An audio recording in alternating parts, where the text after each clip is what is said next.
نہ fundamental right سے ایک ایشو ہے اور نہ ہی یہ آرٹیکل 25 کی وائلیشنز ہے اور اسپیشل پرپزز کے لیے اسپیشل ٹریٹمنٹ یا اسپیشل لا بن سکتا ہے، یعنی کہ آرٹیکل 25 کی وائلیشن اس کے اندر نہیں ہے۔ اب وہ کنسسٹنٹ ویو جو پاکستان کی سپریم کورٹ نے 75 کے اندر ایف پی ایل ای میں 1996 کے اندر شاہدہ ظہیر کے اندر، پھر 2008 کے اندر، پھر 2015 کے اندر ڈسٹرکٹ بار ایسوسیشن اور پھر 2017 کے اندر سید زمان کا ایک کیس تھا جو ultimately international court of justice نے بھی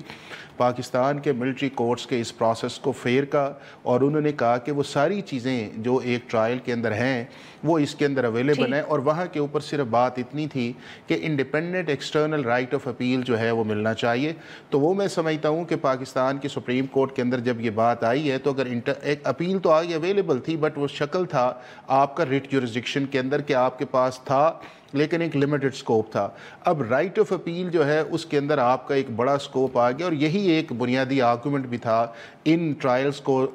کالعدم کرانے کے لیے کہ چونکہ ایکسٹرنلی جوڈیشری کا رول جو ہے وہ اویلیبل نہیں ہے، صرف لمیٹڈ ہے۔ لیکن اس کے ساتھ ساتھ جو ایک چیز میں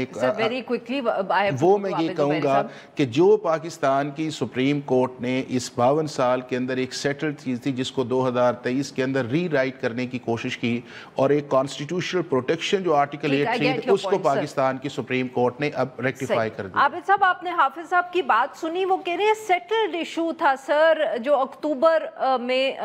سپریم کورٹ کے بینچ نے فیصلہ دیا تھا off striking it down, settled principle کے خلاف تھا۔ طور پہ ان سے بالکل اختلاف کرتا ہوں، میں تو وکیل ہوں ان کیسوں میں۔ یہ دیکھیے جو ایف بی علی کے کیس کا انہوں نے ذکر کیا، سب سے پہلی بات ہے کہ بڑا افسوس ہے کہ سپریم کورٹ کی بینچ نے اپنے ایک فیصلے کو کالعدم قرار کر کے سویلین کا ٹرائل حکم دے دیا کہ وہ ملٹری کورٹس میں ہو سکتا ہے۔ یہ میں سمجھتا ہوں کہ یہ بڑی آئین، میں تو سمجھتا ہوں یہ آئین کی بڑی وائلیشن، میں اس طرح سے کہوں گا کہ 8(1) جو آرٹیکل 8 پروٹیکشن دیتا ہے اس سے کور نہیں ہے۔ دیکھیے جو ایف بی علی کے کیس کا ذکر کیا وہ 1972 کا کیس ہے، اس وقت 73 کا آئین نہیں آیا تھا، اور وہ جو تھا وہ 1972 کے، اس میں 813 کے جو آرٹیکل 813 کا پروویژن ہی نہیں تھا اس کے اندر، تو وہ کیس اس پہ تھا۔ اس کے اندر بھی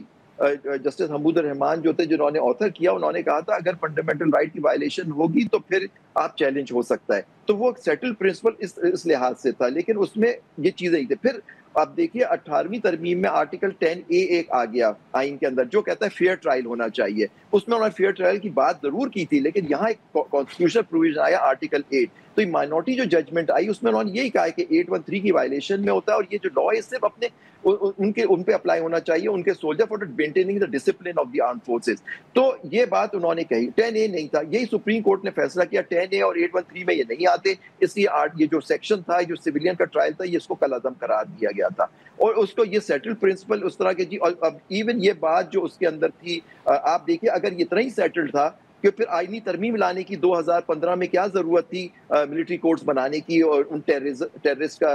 دہشت گردوں کا ٹرائل کرنے کے لیے؟ 21ویں ترمیم آئی، پھر 23ویں ترمیم آئی، جس کو سپریم کورٹ، اگر اتنی بات تھی، اتنا سمپل تھا معاملہ اور سیٹل ہو گیا تھا 75 میں، تو آئینی ترمیم لانے کی کیوں ضرورت تھی؟ اس لیے ضرورت پڑی کیونکہ انہوں نے 813 کو اور کہا کہ اس کے ہوتے ہوئے، آرٹیکل 10 کے ہوتے ہوئے، اس کے باوجود کیونکہ ملک کے ایسے حالات ہیں کہ ہم ٹیررسٹ کو اس پہ ان کا ٹرائل ہونا چاہیے، تو یہ سیٹل پرنسپل بالکل نہیں تھا۔ اور یہ اچھا، دوسری بات، سب سے امپورٹنٹ بات میں نے پوائنٹ آؤٹ کیا تھا اپنے آرگیومنٹس میں، کیونکہ 4 دفعہ اٹارنی جنرل نے انڈر ٹیکنگ دی جب کیس پہلی دفعہ چل رہا تھا، بینچ جس کا آرڈر ریزرو سیٹ اسائڈ کیا کہ جی ہم گورنمنٹ سے کہتے ہیں ہم اپیل کا رائٹ دے دیں گے، ہم ان ملزمان کو اپیل کا رائٹ دے دیں گے۔ 4 دفعہ وہ ججمنٹ میں کوٹڈ ہے، میں نے وہ پیسیجز دکھائے۔ آج دیکھیے 45 دن کا انہوں نے ٹائم دیا تھا، مئی میں فیصلہ آیا ہے، آج ہم ہو گئے ستمبر کے آخر میں آ گئے، 135 سے 140 دن ہو چکے ہیں، اور اب دیکھیے خود ابھی یہ ججمنٹس یہ دیتے ہیں کہ جی ہمارا تو اختیار ہی نہیں ہے، ہم تو ڈائریکشن ہی نہیں دے سکتے سپریم کورٹ کو کہ پارلیمنٹ کو کہ آپ قانون سازی کریں، تو کس طرح سے آپ کریں؟ دیٹ مینس سپریم کورٹ نے بھی ریئلائز کیا ایون اس بینچ نے کہ جی اپیل کا رائٹ ہے سپریم کورٹ میں، تو یہ کہاں سے سیٹلڈ پرنسپل تھا؟ جی سر، یہ ایشوز ہم حافظ صاحب کے پاس لے کے جاتے ہیں، but after a very short break.